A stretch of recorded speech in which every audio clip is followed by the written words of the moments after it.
What's good, peeps? Self-isolation day 18. As per usual, hopefully everyone is doing well. Hopefully everyone is staying at home. What's going on with this weather, by the way? Bloody hell. For those of you that are not in London and are watching this wherever you're watching it, it is like 24 degrees in London. We don't get this weather in April. Trust me, we don't get it. And can't even enjoy the weather. Boy, oh boy. Before we talk about Eubank Jr. calling out Gennadiy Golovkin, let's quickly touch on the UFC. Very quickly, guys, I promise, a minute. UFC 249 was due to take place April 18th. It's now been cancelled. It got cancelled a couple of days ago. And I don't know if you guys know the full story, but obviously there are no sporting events going on in America right now. There was WWE behind closed doors, so WrestleMania behind closed doors, which is just strange. But so yeah, no sporting events in America right now. So the UFC were going to have an event in America, a big one as well, a big pay-per-view event, but not on American land. So they were going to have the event on native Indian land. Crazy, right? Dana White is one crazy MF. I'm trying not to swear anymore. So yeah, that's crazy. That event got cancelled. I think people up in ESPN and Disney were like, okay, look, we've gone too far. Just scrap the event. But now, sort of going forward, he's planning to have UFC events on a private island. That's crazy, right? And he's going to get all these international fighters to fly out via private jets that the UFC will charter, and they will have events on private island. What do you guys feel about this? It's crazy. It does remind me of those 1990s kickboxing movies, or like Bruce Lee Enter the Dragon, where everyone goes into these private islands and only one person survives. But that's what the UFC is doing to continue to try and do events. What would you say if boxing done something like that? So if boxers went to a private island, or if boxers had these behind closed doors events on some sort of, I don't know, some Indian reserve, or sorry, native Indian reserve. Crazy, right? Crazy. All right, let's talk. Actually, before we talk this, I might as well just add this in while I'm doing this. Dominic Breazeale called out Dillian Whyte. They were supposed to fight, a year and a half ago?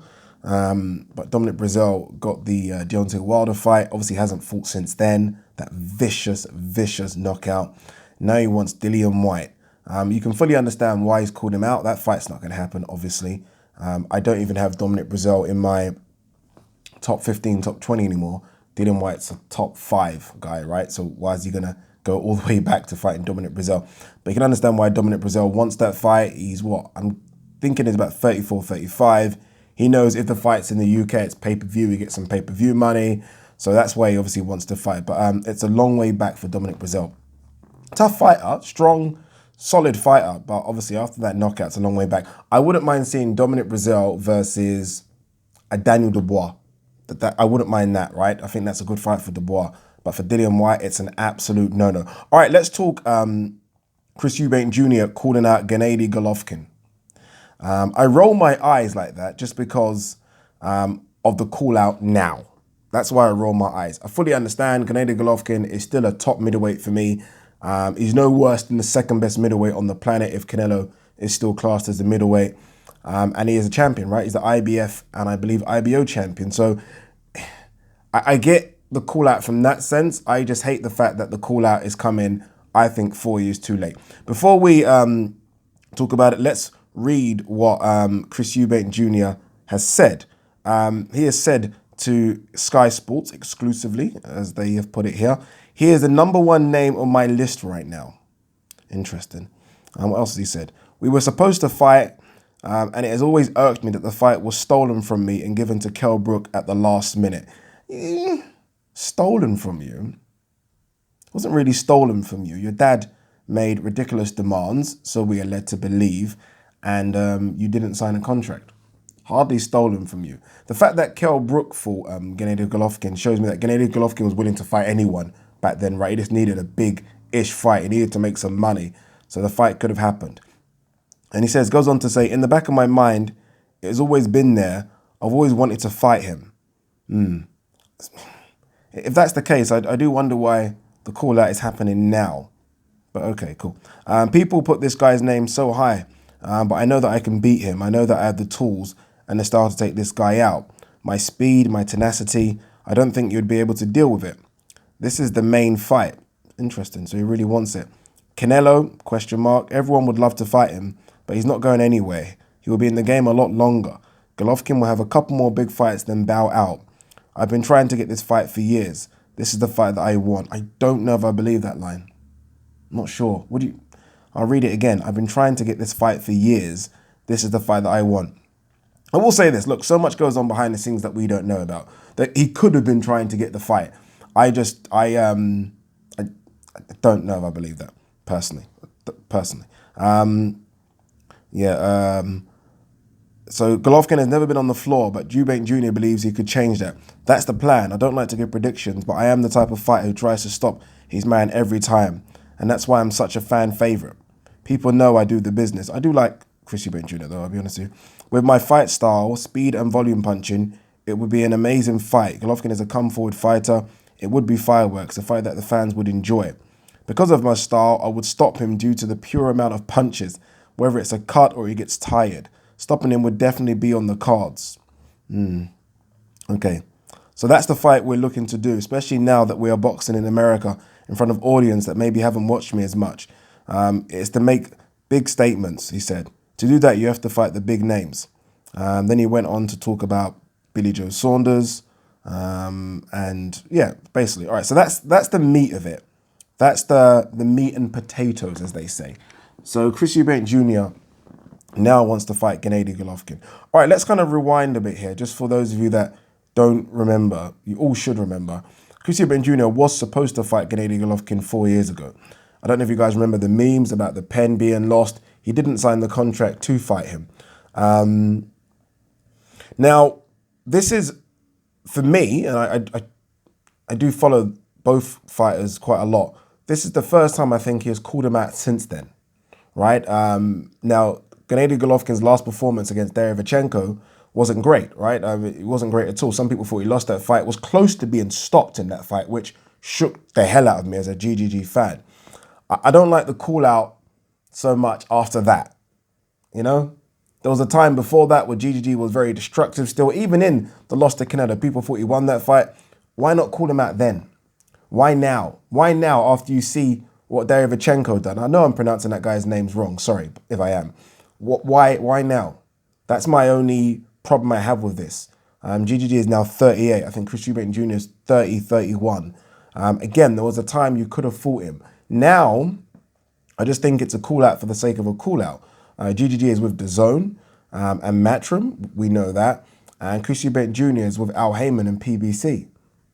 I mean, how difficult is the fight going to be to make now? I'm not sure. Very difficult, I would say. GGG only has his eyes on Canelo.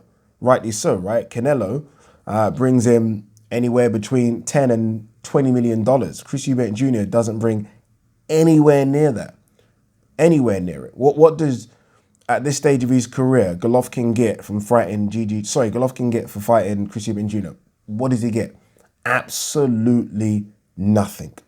What does he get, right? Unless, I don't even know if Chris Eubank Jr. still has the IBO super middleweight belt, but unless GGG goes up to 168 and wants that belt, which I doubt he does, he gets absolutely nothing from fighting him. So it's a call out for the sake of call outs. And we're seeing a lot of boxers do this now during this time of isolation, right? Boxers are calling out boxers and they know the fights can't happen, but they're just calling them out for the sake of staying relevant.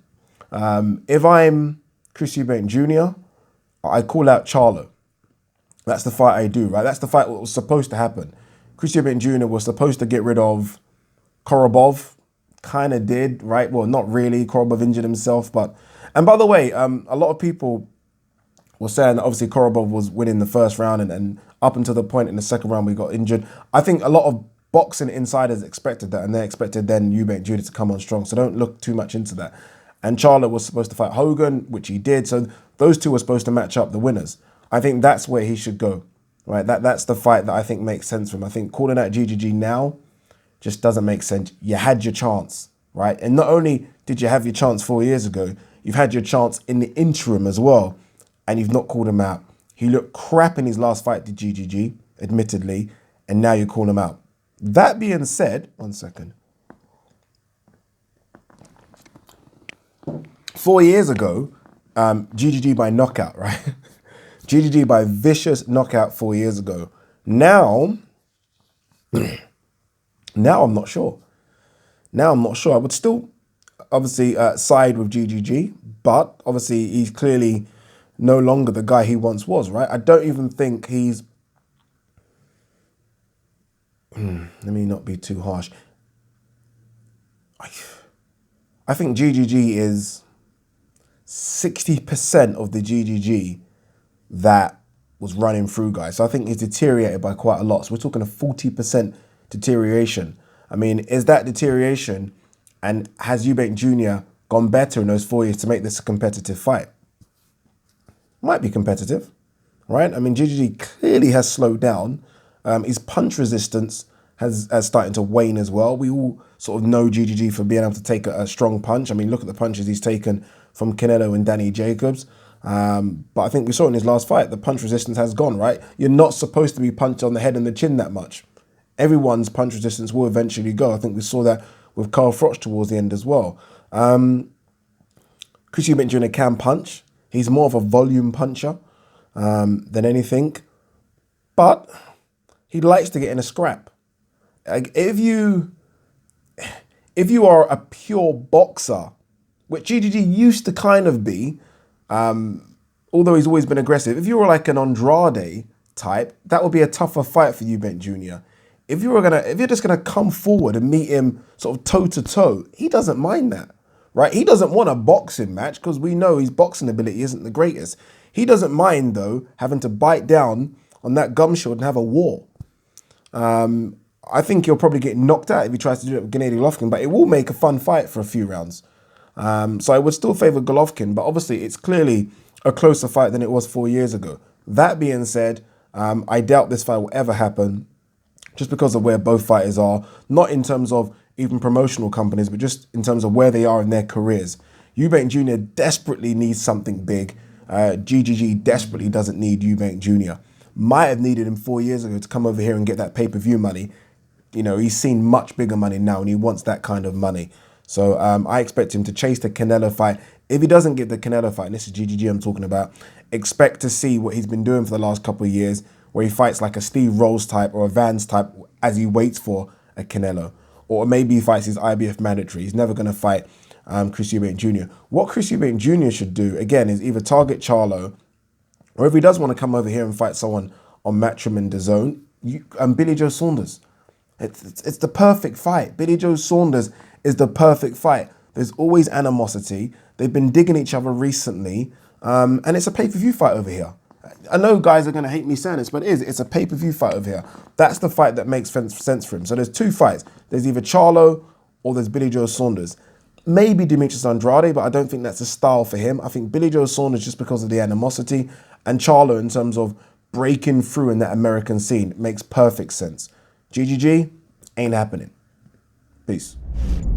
Guys, sorry, it's me again. I'm back. If you're new to the channel, don't forget to hit that subscribe button. Also, please like and share the videos. It really does help the channel a lot. And if you want to support the channel, I do have a Patreon account. The link is in the description. All right, I'm done. Peace.